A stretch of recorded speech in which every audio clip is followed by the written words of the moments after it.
Dear Papa Van, ako po si Roberto. Pero Rob na lang po para mas bata pakinggan. 65 years old na po ako ngayon. Pero yung kwento ko, nangyari 6 na taon na ang nakalilipas. Kaya 59 lang po ako noon. Hindi pa ako senior. Papa Van, aminin ko po, nung 59 ako, wala po akong girlfriend. Kaya masasabi ko, masakit man aminin, ay matandang binata ako. Wala po akong girlfriend noon at aminin ko po na hindi po ako nagka-girlfriend kahit kailan.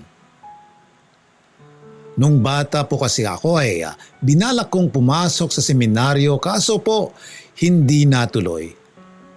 Sa totoo po ay hindi ko na din matandaan kung bakit hindi natuloy. Kaso nga po nawala na sa isip ko ang manligaw kasi akala ko talaga matutuloy ako. Hindi naman po ako kabilang sa tinatawag ngayon na LGBT. Pero hindi po talaga ako nakapangligaw eh. Wala naman kumestyon sa pagkatao ko noon. Ewan kung bakit. Wala ata silang pakialam sa akin. Pero hayaan na natin. Ngayon pa ba naman sila magkukwestiyon sa edad kong ito? Papa Van, mag-isa lang akong nakatira sa isang condo unit na naipundar ko nung nagtatrabaho pa ako. Mag-isa lang ako pero hindi naman ako masyadong nalulungkot. Kasi araw-araw, lumalabas ako sa park na malapit sa amin at nagja-jogging ako kaya may mga nakikita naman akong ibang tao. Nakikita ko lang sila pero hindi ko sila kaibigan. Isa lang po ang masasabi kong kaibigan ko. Si Aljon. 30 years old siya noon at siya ang katabi kong unit kaya siya lang talaga ang naging kadikit ko. Mag-isa lang din na nakatira sa unit niya si Aljon. Pero wag niyo sana kaming pag-isipan kasi wala po kaming relasyon maliban sa pagiging magkaibigan. Straight na straight po si Aljon. Kahit mag-isa siya sa kondo niya, ay may girlfriend naman siya. Di tulad ko, wala talaga.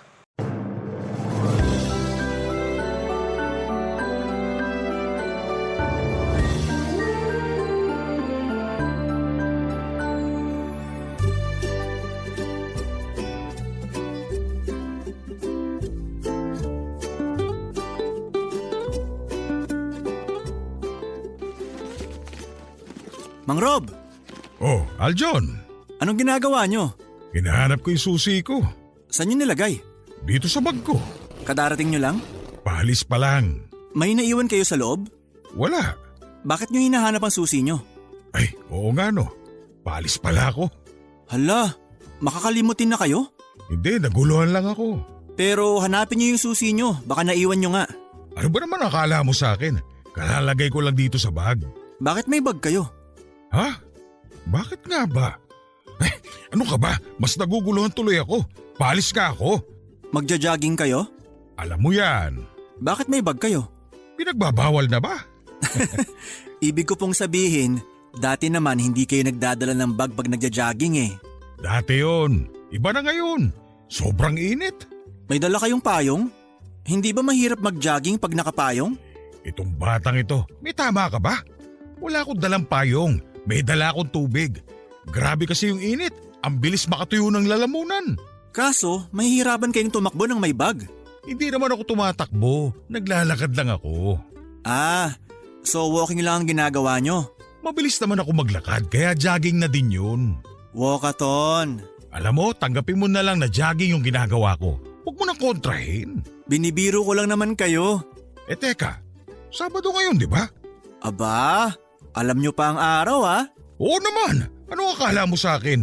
Ang sinasabi ko, Sabado ngayon, bakit ka aalis ng bahay? May date ka? Aga ha? Hindi po. Susunduin ko si Mama. Saan galing? Sa bahay lang namin sa Batangas. Kasi ngayon ang araw na usapan namin na kukunin ko na siya dito. Ngayon na ba ang babangloksa ng tatay mo? Opo, kaya maaga ako para nandun na ako bago magtanghalian. Maaga kasi ang padasal para kay Papa eh. Grabe, ang bilis ng panahon. Oo nga po eh. Ayos lang ba sa mama mo na ngayong araw mo sa susunduin? Siyempre una ayaw pa. Pero usapan namin yun eh. Hindi mo naman siya masisisi. Opo. Dun sa bahay namin sila nagsimula ng buhay mag-asawa. Doon na ako nabuo at hanggang sa mawala si Papa. Mahirap talaga yan. Kung ako ang mama mo, ganun din ang mararamdaman ko. Nakakatakot naman po yun. Ha? Ang alin? Kung kayo ang mama ko. Loko-loko ka talaga. Kasi naman paseryoso na kayo eh. Nasabi ko lang naman ang nararamdaman ng mama mo. Ayoko naman po na mag-isa siya sa bahay. Hindi naman ako pwede dun kasi mahihirapan ako sa trabaho. Kaya mas mabuti na dito na lang siya sa akin. Total, 2 naman ang kwarto. Mabuti ka pa. Mapupuna na ang bakanting kwarto sa unit mo. Yung sa akin, bakante pa rin. Eh di sunduin niyo din ang nanay niyo. Loko ka. 10 taon nang wala ang nanay ko. Gusto mo ba pagsundo ko sa kanya, diyan ko papuntahin sa inyo? Mang Rob naman eh. Biro lang naman yung sa akin. Nananakot pa kayo. Oh, natakot ka no? Di na kayo mabiro. O siya, baka matraffic ka pa, hindi umaabutan yung padasal. Oo nga po. Sige po, ingat. Magkasabay na din naman tayong bababa, nagpapaalam ka na. Baka pagsakay natin ng elevator, magulat ka. Mang Rob talaga oh. Tara na nga.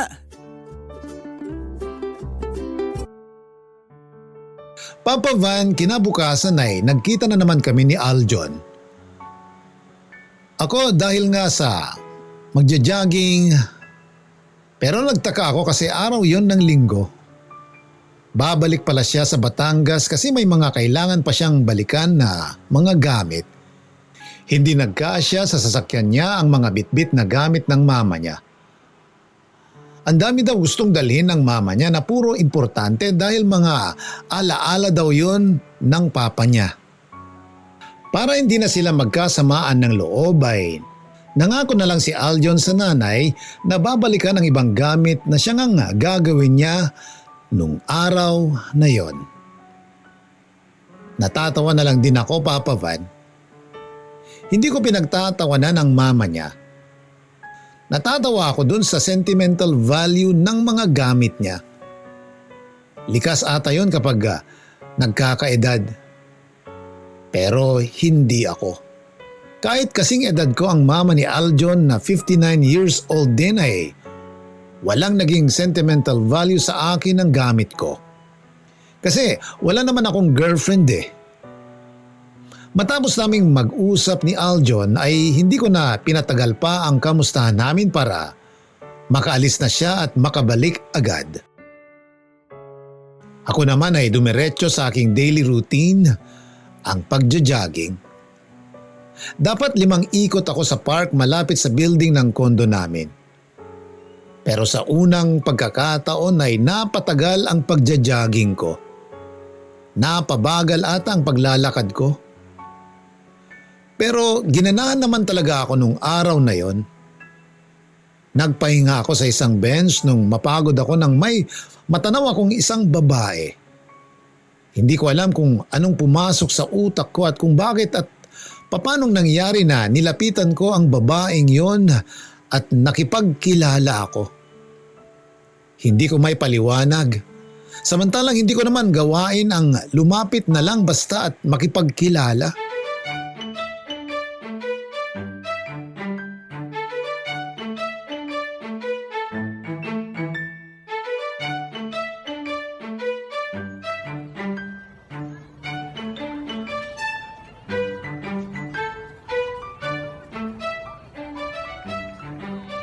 Magandang umaga sa'yo, magandang dilag.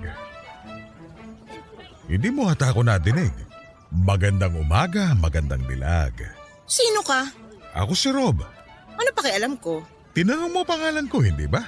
Wala akong tinatanong. Ano ako, sira ulo? Oo, nagtatanong ka na naman. Ewan ko sa'yo ah. May hinihintay ka ba? Meron. Sino? Hindi sino, ano. Anong hinihintay mo? Hinihintay kong umalis ka. Saan naman ako pupunta? Subukan mo sa impyerno. Sobra ka naman. Pues, huwag mo akong guluhin. Okay. Bakit ka umuupo dyan? Bench ito, hindi ba? Ang dami naman doon, bakit dito pa? Mainit dun eh. Naiinitan ka? Sa hangin mong yan? Ako? Mahangin?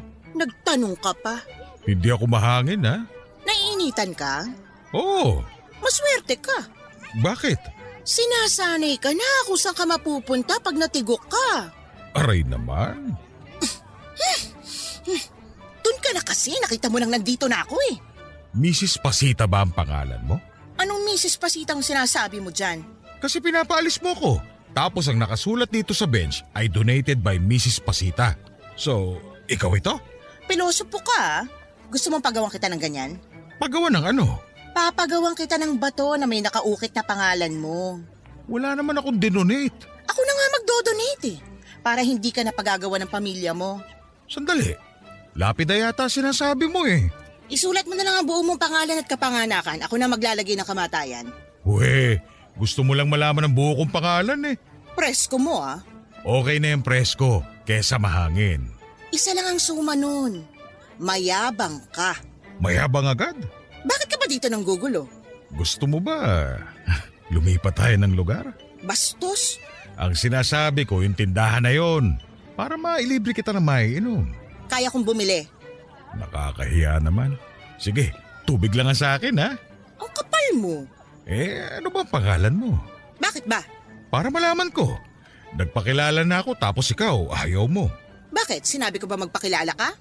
Medyo suplada ka pala ha? Hindi medyo. Suplada talaga ako. Okay lang yan. Ay, ibang klase ka? Siguro masamang loob ka. Kidnapper ka, no? Sa itsura kong ito? Kailan mo ba huling nakita ang itsura mo? Mukha kang kidnapper. Bakit? Ano bang itsura ng kidnapper? Ah, wala kayong salamin sa bahay. Joker ka pala. Seryoso ako. Baka alis na nga. Huwag kang susunod ah, kundi tatawag ako ng pulis. Nagbabanta ka ba pag sumunod ako o nagsasuggest ka? Papa Van, yun na ata ang pinakamasayang araw na uuwi ako galing sa pagja-jogging. Para akong paro-paro na nakalabas sa kukun. Wala pa yun, Papa Van, kasi mabilis lang pala ang buhay ng paru-paro. Para pala akong pawikan na nakalabas sa shell. Sa wakas, nagkagusto rin ako. Hindi ko alam kung ano ang pakiramdam ng nai-in love. Pero mukhang alam ko na nun. Na-in love ako sa babaeng yun sa park. Ramdam na ramdam ko na ang babaeng yun ang aking soulmate na matagal ko nang hinahanap. At sa pagkakataon na yun ay hindi ko siya hinanap kundi ako ang nahanap niya. Ibang klase yung pakiramdam, Papa Van. Pakiramdam ko, bumalik ako sa high school at niraramdaman ang mga hindi ko naramdaman noon. Sabay-sabay na nangyari sa akin ang pakiramdam na nagka-crush tapos naging puppy love tapos naging true love. Ang hirap talagang ipaliwanag eh. Pero bakit parang mahal ko na siya? Hindi po ako nagsasalita ng tapos pero yun po ang nararamdaman ko at alam ko na siya na. Excited akong may balita yon kay Aljon. Siguradong matutuwa din yun para sa akin. Pero habang palapit na ako sa unit ko ay biglang sumagi sa isip ko ang isang bagay. Hindi na ibigay ng babae ang pangalan niya. Pero masaya ako, Papa Van. Kahit tinarayan niya ako ay masaya pa rin ako.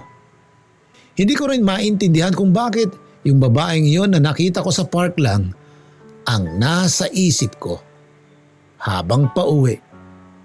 Kilig na kilig ako at parang napaplano ko pa ang mga mangyayari. Pakiramdam ko ay hindi ako makakatulog sa kakaisip sa kanya. Ganun ako kasaya. Palapit na ako ng palapit sa unit ko nang biglang sumagi sa isip ko ang isang katotohanan. Ang katotohanan na baka hindi ko na uli makita ang babae sa park. Saka pa lang ako kinabahan. ang dating saya ay napalitan ng pag-aalala. Paano nga kung hindi ko na siya makita? Dahil sa inis nito sa akin ay maaring mangyari ang iniisip ko. Papa Van, bakit ganun? Kung naisip ko na hindi na siya magpapakita ay pwede ko naman din kalimutan na lang siya. Pero hindi ko magawang kalimutan siya. Noon lang ako nakaramdam ng ganung klaseng pagtingin sa isang babae. Dati kasi ang mga nakikilala ko ay kinakaibigan ko lang kaysa ligawan. Pero iba talaga ang babaeng yun. Halos ilang hakbang na lang ay nasa tapat na ako ng unit ko pero dahil sa iniisip ko ay bigla akong hindi nakahakbang. Parang tumigas ang buo kong katawan. Mabuti na lang at saktong kadarating lang uli ni Aljon. Kakauwi lang nito. Una ay hindi pa napansin ni Aljon ang nangyayari sa akin. Nalaman niya lang nung batiin niya ako, Papa Van.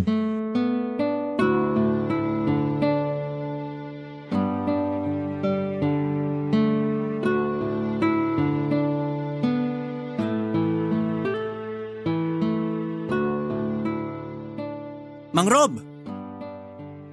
Suplado? Uy, ano nangyayari sa inyo? Bakit namumutla kayo? Tara, dadaling ko kayo sa ospital. Hindi na, ayos lang ako. Anong ayos? Namumutla kayo at parang ang tigas ng katawan nyo. Napagod ata ako. Kailangan ko lang magpahinga. Tara na ho, mabuti na yung sigurado. Hindi na, ipasok mo na lang ako sa unit ko. Sigurado kayo? Oo, Akin na po susi nyo. eto.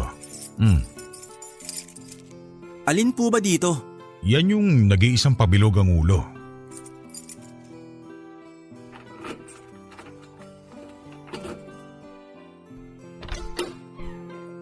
Tara, pasok na po. Dahan-dahan lang. Ayos lang ako.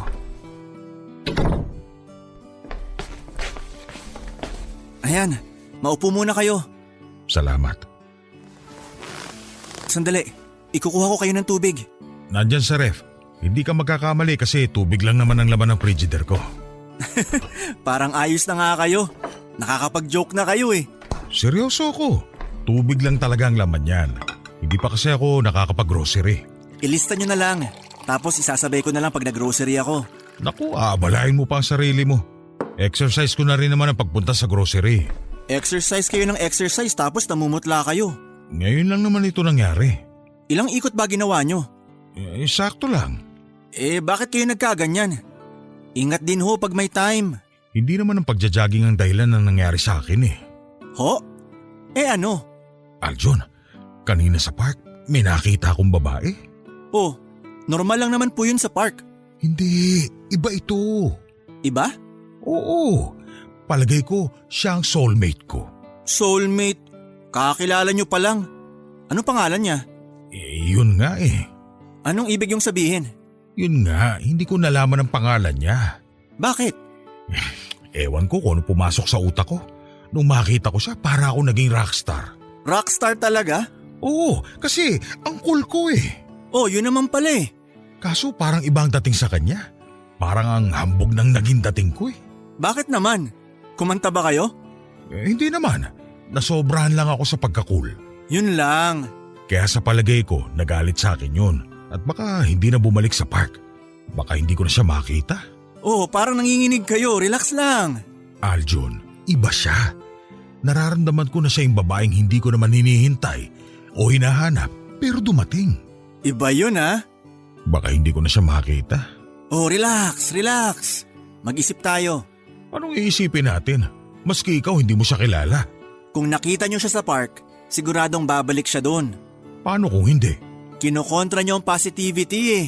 Ano ba dapat? Isipin nyo, makikita nyo uli siya para mag-manifest. Magkikita kami ulit. Yan! Paano kung hindi? Oh, kinokontra nyo. Magkikita kami ulit. Yan, ganyan. Isipin nyo lang. Kung hindi bukas o sa makalawa, makikita nyo siya uli. Yun ang isipin nyo. Hindi ba pwede bukas na kami magkita? Sige po, sasabihin ko sa kanya. Kilala mo siya? Hindi po. Nakakainis ka naman eh. Basta isipin nyo lang at mangyayari yon. Uuwi na po muna ako. Tutulungan ko si nanay magluto. Dadalhan ko kayo mamaya. O relax na kayo dito ha. Papa Van, nagkalakas ako ng loob sa mga payo ni Aljon. Natuloy ang tuwa ko kaya hindi ako nakapagluto o nakabili ng tanghalian. Mabuti na lang at nandun na ang nanay ni Aljon at nakapagluto ng pagkain. Dinalhan ako ni Aljon. Masarap ang luto ng nanay niya. Kasi kung si Aljon ang magluluto, baka iba ang lasa. Nung hapon ay dinalhan uli ako ni Aljon. Ganado ang nanay niya magluto kasi unang araw niya daw doon. Kaya ang swerte ko din nung araw na yon. Kinagabihan, nung patulog na ako ay baon ko naman sa pagtulog ang itsura ng babae sa park. Sabi nga ni Aljon, manifesting. Positibo ako na magkikita ulit kami at handa akong maghintay kung kailan man yun. Nakatulog ako nang hindi ko namalayan kaya ang aga ko din nagising. Nagising ako ng punong-puno ng pag-asa. Papasok na si Aljon sa opisina kaya maaga din siyang aalis.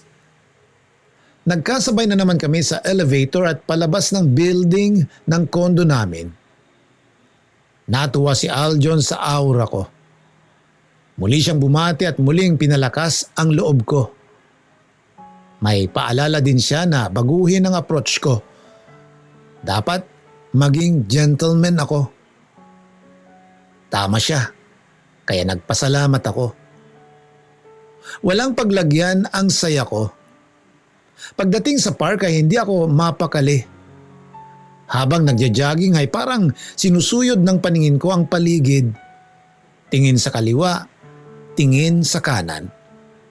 Pero ang tagal ko nang umiikot at naghahanap pero hindi pa tinatamaan ng paningin ko ang taong hinahanap ko. Ang nangyari ay nahilo lang ako kakalingon. Ayokong mangyari ang nangyari nung gabi. Kaya pinilit kong mag-relax at lumakad ng dahan-dahan habang nakayuko. Umupo ako sa isang bench. Dahil nga sa nakayuko ako ay hindi ko napansin na may nakaupo pala sa kabilang dulo ng bench. Napalingon ako at laking gulat ko nang makita ko ang taong hinahanap ko. Hindi ako makapaniwala. Akala ko dala lang ng hilo ko kaya parang nakikita ko siya. Pero totoo pala. Saka ko napansin na tulala siya. Parang ang lalim ng iniisip kaya hindi din niya ako napansin. Pero sa gulat ko ay mapapasigaw ako na ikakainis niya na naman, Papa Van.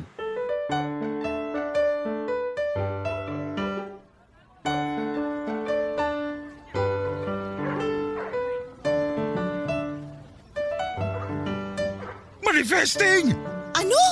Ay, sorry. Ano na naman ang kailangan mo? Anong manifesting ang sinisigaw mo? Totoo ka ba? Ikaw lang naman ang peke dito. Sorry ha. Sorry saan? Sa ginawa mo ng isang araw o dyan sa ginagawa mo ngayon? Pareho. Mabuti naman marunong ka palang mag-sorry. Nabigla lang ako nung nakaraan. Wow naman! 10 minuto mo akong binuwisit tapos nabigla ka lang? Inurasan mo? Ayan, nagsisimula ka na naman ha. Hindi, nagtatanong lang ako. Parang ang bilis kasi nating nagkausap nung araw na yun eh. So ngayon ang sinasabi mo, sandali mo lang ako binuwisit nun? Hindi naman. So matagal mo akong binuwisit? Ha? Oo, siguro. Hindi ka sigurado? Kung sasagot ka siguraduhin mo. Hindi yung ang dami mong palusot. Palusot? Ay basta! Pinatawad mo na ba ako? May nadinig ka na ba? Wala pa. Pues, di hindi pa. Patawarin mo na ako. Pag-iisipan ko. Gusto mo, puntahan kita sa bahay mo at doon ako mag-sorry? Ay, wag na! Pinapatawad na kita. Ay, salamat. Subukan mo lang ulitin yung kayabangan mo at ewan ko na lang. Bakit? Anong gagawin mo? Kakasabi ko lang, ewan ko, di ba? Paano ako makakabawi sa'yo? Magsimula ka sa pananahimik. Gusto ko ng katahimikan. Oh, sige. Nananahimik ako tapos guguluhin ako tapos magyayabang. Paano ako makakapag-isip nun? Ano yon? Sabi ko tahimik, di ba? Pero ikaw yung may sinasabi. Maingay ako? Hindi. Ang ibig ko sabihin, baka naman pwede tayong mag-usap. Pangako, hindi na ako magiging presko. Oo nga eh. Nung nakaraan, habang init na init ang mga tao dito, ikaw lang ang presko. Sorry uli. Ano ba itatanong mo? Ha? Ay, meron. Ano nga? Una, ano bang... Sandali. Una? Ibig sabihin marami ang tanong mo? Konti lang naman. O siya. Anong unang tanong? Anong pangalan mo? Skip muna tayo dyan. Doon muna tayo sa susunod na tanong. Anong PIN number ng ATM mo? 459003. Hala! Bakit ko sinasabi? Ayan, napatawa na kita. Huwag kang kampante. Balik tayo sa unang tanong. Anong pangalan mo? Next question. Tagasan ka? Malapit lang dito. Yung pangalan ko sa kana. Kung gugustuhin ng pagkakataon na magkita ulit tayo, ibig sabihin, kailangan ko nang sabihin ang pangalan ko. Malay mo, bukas na yun. Ay, kailangan ko nang umuwi. Huwag kang susunod kung ayaw mo bumalik inis ko sa'yo, ha? Hindi, dito lang ako. Mag-iingat ka. Papa Van, nung pinatawad ako ng babae sa park ay masaya na ako. Nadagdagan pa ang saya ko nung kinausap niya ako at habang iniisip ko ang usapan namin ay doon palang sumagi sa isip ko ang sinabi ng babae. Magkikita daw kami at malay ko daw kung kinabukasan yon. Sa pagkakaintindi ko, parang sinabihan niya ako na pupunta uli siya doon sa park kinabukasan. Walang paglagyan ng saya ko. Pero sa pagkakataon na yon ay totoo na. May dapat na talaga akong ikasaya at hindi yon gaya ng dati na ilusyon lang. Hindi ako tumayo agad sa kinauupuan ko. Kasi baka pag tumayo ako ay makita niya at isipin niya na susundan ko siya at magalit na naman siya. Ayoko nang mangyari yon. Kaya nagpalipas ako ng ilang sandali sa bench kung saan ako nakaupo. Dahil sa saya ko ay halos 1 oras na pala akong nakaupo roon. At nung maisipan ko na ngang umuwi ay sobrang saya ko. Pagdating sa bahay ay inspirado ako kaya nagpatugtog ako. Nawala sa utak ko na may kapitbahay pala ako. Napalakas pala ang pagpapatugtog ko. Nagulat ako nang may nagkakalabog sa dingding sa kabilang unit. Sumisigaw ito at galit dahil sa ingay. Agad kong hininaan ang tugtog at sa sobrang hiya ay pumunta ako sa kabilang unit. Yun ang unit nila Aljon. Nahihiyaman ay kinatok ko ang pinto. Hindi ako pinagbubuksan. Kaya humingi ako ng pasensya sa labas. Biglang may sumigaw sa loob na umalis daw ako sa tapat ng unit nila. Boses babae. Mama ni Aljon. Ibig sabihin ay wala si Aljon sa kanila. Dahil kung nandun yun ay nilabas na niya ako. Nakakahiya talaga, Papa Van. Papa Van, parang natabunan ng hiya ang kasayahan ko dahil sa nagawa ko. Ayaw akong labasin ng mama ni Aljon. Naiintindihan ko naman. Baka natutulog pa siya nung nagpatugtog ako ng pagkalakas-lakas. Hindi naman ako madalas nagpapatugtog. Paminsan-minsan lang at yun ang unang beses na nakapagpatugtog ako ng sobrang lakas. Hindi ako mapakali, Papa Van. Kaya doon lang ako pumwesto sa tapat ng unit ko. Naglabas ako ng silya. Hihintayin ko si Aljon. Gusto ko siyang makausap bago pa sila magkausap ng mama niya. Hindi naman sa magpapalusot ako. Gusto ko lang sana na madinig niya na muna ang paliwanag ko bago sila magkausap ng mama niya. Sa wakas, dumating si Aljon. Nakangiti agad ito, malayo pa lang. Mas nahiya ako dahil baka masira ang araw niya sa sasabihin ko. Hindi na ako nagpaligoy-ligoy pa. Sinabi ko kaagad sa kanya ang buong nangyari, Papa Van.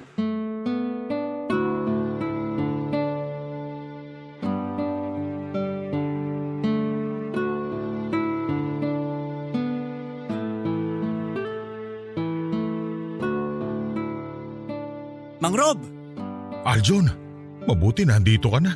bakit po? Kanina pa kita hinihintay eh. May magandang balita? Hindi maganda eh. Pangit? Oo, Hindi nyo nakita yung babae sa park? nakita ko. Ibig nyong sabihin nagalit na naman sa inyo? Nagbaka-gentleman ba kayo? Oo, sinunod ko ang payo mo. Eh ano pong nangyari? Hindi naman tungkol sa babae sa park ang sasabihin ko. Tungkol saan po? Sa mama mo. Teka, wag nyong sabihin Huwag sabihin ano. na may gusto kayo sa mama ko. Hoy, mamaya madinig ka ng mama mo lalong magalit. Kung wala lang kayong nagustuhan na babae sa park, irareto ko talaga kayo kay mama eh. At least sigurado akong mabait kayo. Oo, iba kasi talagang nararamdaman ko sa babaeng yun sa park eh. Naintindihan ko naman po. Ang akin lang naman eh kung wala pa sana kayong nagugustuhan. Pasensya ka na. Nako, wala pong problema. Hindi ko po ipinipilit. Naiintindihan ko kayo. Salamat. Teka, ano pong tungkol kay mama yung sasabihin nyo? Tsaka may nasabi kayong baka lalo siyang magalit. Oo eh, Ano pong nangyari? kasi kanina sobrang saya ko. Nawala ko sa sarili ko. Pag uwi ko, nagpatugtog ako ng malakas. Hindi ko talaga sinasadya. Ayun, naistorbo ko mama mo, nagalit tuloy. Ano pong sabi niya? Wala, Wala siyang sinabi? Paano nyo na lamang nagalit? kinalabog niya yung dingding. Ewan ko kung anong gamit niya pero dinig na dinig ko sa unit ko eh. Pero hindi nyo siya nakausap? Hindi pa. Kahit nahihiya ako, pinilit ko kumatok sa pinto ninyo para humingi ng dispensa. Kaso hindi niya ako pinagbuksan. Sumigaw lang siya na lumayo daw ako sa tapat ng pinto ninyo. Nako, pasensya na kayo kay mama ah. Ako nga ang dapat na humingi ng pasensya. Naiintindihan ko naman kayo. May ganun talaga. Minsan nawawala tayo sa sarili natin. Kaya may nagagawa tayo na hindi sinasadya. Nahihiya ako sa mama mo. Kaya inunahan na kita para makapagpaliwanag kagad ako. Hayaan nyo, aayusin ko yun. Pero wag na po muna ngayon. Kilala ko si mama eh. Pag mainit pa ang ulo, dapat wag munang kausapin. Salamat at naintindihan mo. Opo naman, basta wag na kayong mag-alala. May gusto pa sana akong sabihin. Sige po, ano po yun? Nakausap ko na yung babae sa park. Talaga po? Nice! Effective yung payo mo na magpaka-gentleman ako. Sabi sa inyo eh. Yun nga lang, hindi ko pa din nakukuha ang pangalan at hindi ko alam kung saan nakatira. Napakailap niya ah. Oo nga eh. Pero at least nakausap nyo na. Ibig sabihin na wala o nabawasan ng galit niya sa inyo. Napakasaya ko nga kanina. Kaso ayaw ko ipahalata at baka matrigger na naman ang galit niya. Tama kayo dun. Ito pa ang hindi mo kakayanin. Naku, kinakabahan ako ah. Ano po ba yan? Magkita daw kami bukas. Ha? Oo! Sinabi niya na gusto niya makipagkita bukas? Pero ayaw pa sabihin ng pangalan? Hindi niya naman sinabi ng direkta. Pero nagparinig siya na malay ko raw magkita kami ulit bukas. Yun na yun! Tamang hinala nyo. Makikipagkita nga siya. Pero matanong ko lang kayo. Ano yun? Dati unang kita nyo pa lang. At kanina yung pangalawang beses. Paano nyo nasabi na mahal nyo na agad siya?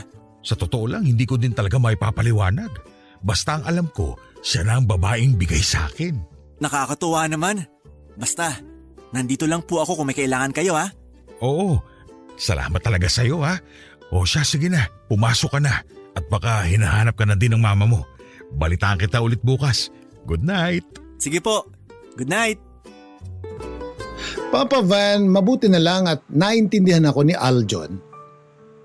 Siya pa ang humingi ng dispensa at pagpasensyahan ko na lang daw ang mama niya.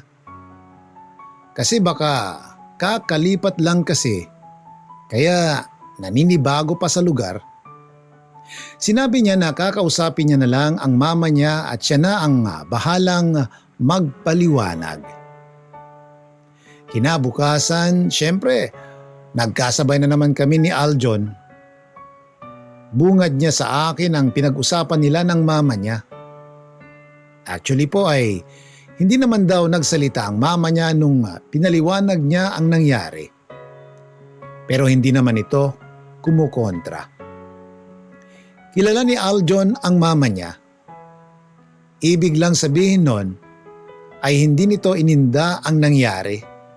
Sinabi pa ni Aljon na iimbitahan niya raw ako minsan sa kanila para doon maghapunan. Para daw mas makilala ako ng mama niya. Pinagmalaki pa raw niya sa mama niya na napakabait ko. Doon na nagsalita ang mama niya na wag na lang daw muna ako imbitahan sa unit nila para maghapunan. Ayaw niya daw muna makihalubilo kahit kanino dahil hindi pa siya handa. Dagdag pa ni Aljon ay hayaan na lang daw muna namin ang desisyon ng mama niya. Open talaga si Aljon kasi pati yung part na pinagalitan siya ay kinuwento rin niya. Nagbiro daw si Aljon sa mama niya na tutal, 1 taon na itong byuda, baka gusto na nitong mag-asawa. Hindi magandang biro sa mama niya yon kaya ayon, hindi daw siya pinansin ng buong gabi. Pero nung paalis na si Aljon kinabukasan para pumasok sa trabaho, ipinagluto raw siya ng almusal. Bagamat hindi pa siya kinakausap ay nagbilin na ito at nagsabing mag-ingat siya. Natuwa si Aljon sa nangyari. Alam niya na pag uwi niya galing trabaho ay wala na ang tampo ng mama niya. Pero Papa Van, masyado atang advance ang saya ko. Kasi buong maghapon kong hinanap yung babae sa park pero hindi ko siya makita. Hindi na ako nakapag-almusal at tanghalian kakahanap sa kanya. Padilim na nung magdesisyon akong umuwi. Hindi ko nakita ang babae kaya sobrang sama ng loob ko. Niloko lang pala niya ako. Pwede niya naman akong diretsuhin pero bakit niya ako pinaasa? Dahil sa pagod, gutom at sama ng loob ay parang hindi maganda ang naramdaman ko. Noong malapit na ako sa pinto ng unit ko ay tuluyan na akong nabuwal. Mabuti na lang talaga ay paakyat na rin si Aljon at nakita ako. May malay ako pero kahit ulo ko ay hindi ko maiangat dahil sa panghihina. Binuhat ako ni Aljon na nakayuko, Papa Van.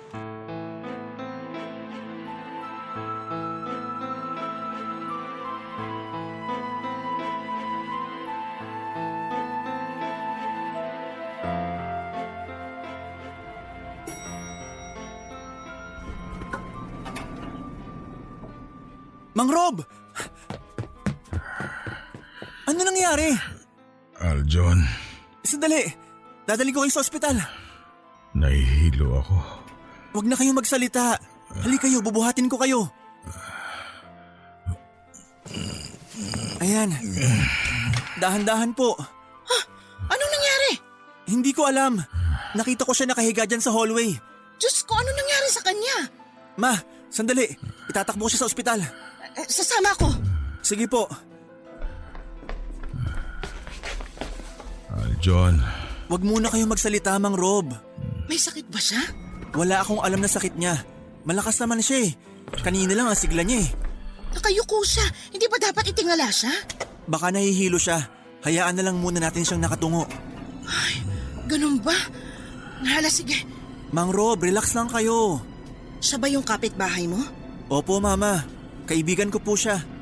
Bakit ganyan ang suot niya? Nagja-jogging po kasi siya tuwing umaga. Pero gabi na.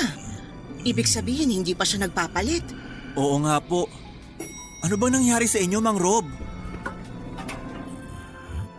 Dahan-dahan, Mang Rob. Isasakay namin kayo ni Mama sa kotse. Kumusta anak? Kaya mo ba siya? Opo, Ma. Naku, ano kaya nangyari sa kanya? Mang Rob, isasakay na namin kayo sa loob ng sasakyan, ha? Dito na ako sa likod, aalalayan ko na siya. Okay po, Ma. Aljon. Nandito po ako. Rob? Kilala mo na si Mang Rob? Ikaw? Nagkakilala na kayo? Bakit mo ko niloko? Sabi mo, pupunta ka sa park.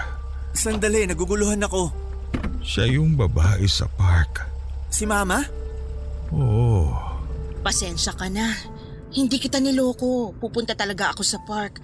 Kaso nagkasamaan kami ng loob ng anak ko kaya hindi ako makakilos ng maayos. Totoo ba yan? Oo. Si Mama yung babae sa park? Kasasabi ko lang, di ba? Ibig sabihin, Ma, lumalabas ka na rin pala? Hindi ko po kine-question ang paglabas nyo, ah. Gusto ko nga mamasyal kayo at hindi magmukmuk sa unit kapag pumapasok ako eh.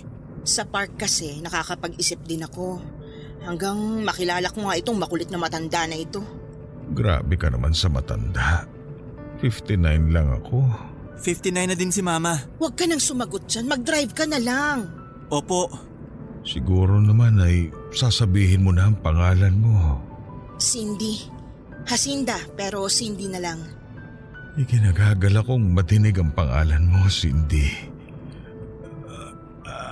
Mang Rob, ayos lang kayo? Anong nangyayari sa'yo? Malapit na po tayo sa ospital. Hindi ko na yata kaya. Hindi na yata ako aabot sa ospital. Huwag ka nga magsalita ng ganyan. May gusto lang akong hilingin bago ako mawala. Tumigil ka nga, hindi ka mawawala. Gusto kong sabihin sa'yo. At sa harap ng anak mo ang nararamdaman ko. Mahal na mahal kita. Bago man lang ako mawala, sana'y sagutin mo ako. Ano ba naman yan, Rob? Anong sagot mo? Oo na, sinasagot na kita. Salamat. Matatahimik na ako. Huwag kayong magsalita ng ganyan. Eto na, papasok na tayo sa parking ng ospital. Rob! Papa Van, obvious naman na hindi ako talaga namatay. Kasi eto at nailalahad ko pa ang kwento namin. Na-overfatigue lang ako. Sabi ng doktor ay magpahinga lang daw ako ng maayos. Kaya matapos ang overnight sa ospital ay pinauwi na ako. Dahil sa wala akong kasama sa bahay ay binabantayan ako ni Aljon. Noong papasok na siya sa trabaho, pinalitan naman siya ni Cindy. Sobra ang pag-aalaga sa akin ni Cindy. Hindi siya yung babae sa park na masungit at suplada. Napakabait talaga niya. Totoo na nahirapan ako nung araw na itinakbo nila ako sa ospital. Idinagdag ko lang yung mamamatay na ako. Kasi ayaw kong sayangin ang pagkakataon na yon. Mahirap na. Kasi baka mamaya mawalan ako ng malay kaya sinamantala ko ng tanungin ang nararamdaman ni Cindy sa akin. Nakakatuwa na ang babaeng masungit at ang babaeng suplada sa kabilang unit ay iisa at yun ay ang babaeng minahal ko nung una pa man kaming magkita. Siyempre kung masaya ako ay mas masaya si Aljon dahil una, gusto niyang bumalik ang saya ng mama niya na halos 1 taon nang malungkot. At pangalawa, ay yung tukso niya na maging kami ng mama niya ay nagkatotoo. Makalipas ang 1 taon ay nagpakasal na kami. 60 na kami pareho at masaya ako at nagkaanak pa ako. Napakabait ng anak kong si Aljon. Kahit hindi ko kadugo ay kapuso ko naman. 6 na taon na kaming magkasama ni Cindy sa ngayon. Madalas pa rin akong magja-jogging pero kasama ko na ang aking stage wife. Kasi konting pawis ay pupunasan niya na agad ako at pag napapansin niya na napapagod ako ay pauupuin niya ako at paiinumin ng tubig. Spoiled ako, Papa Van, at masaya ako sa itinatakbo ng buhay ko. Hindi ko din naman pinigilan na dumalaw si Cindy sa sementeryo. Sinasamahan ko siya. 6 na taon na kaming masayang dalawa. Minsan nga sinasabi ko kay Cindy na magtampuhan naman kami para maiba naman. Naiinis lang siya tuwing gumaganon ako sa kanya. Salamat po Papa Van sa pagbasa sa masayang kwento ng pag-ibig ko. Nawa marami pa kayong kwento ng mga kabarangay natin na may tampok sa Barangay Love Stories. Nawa, patuloy na manguna ang Barangay LS 893 forever. Ang inyong forever kapuso at kabarangay, Rob.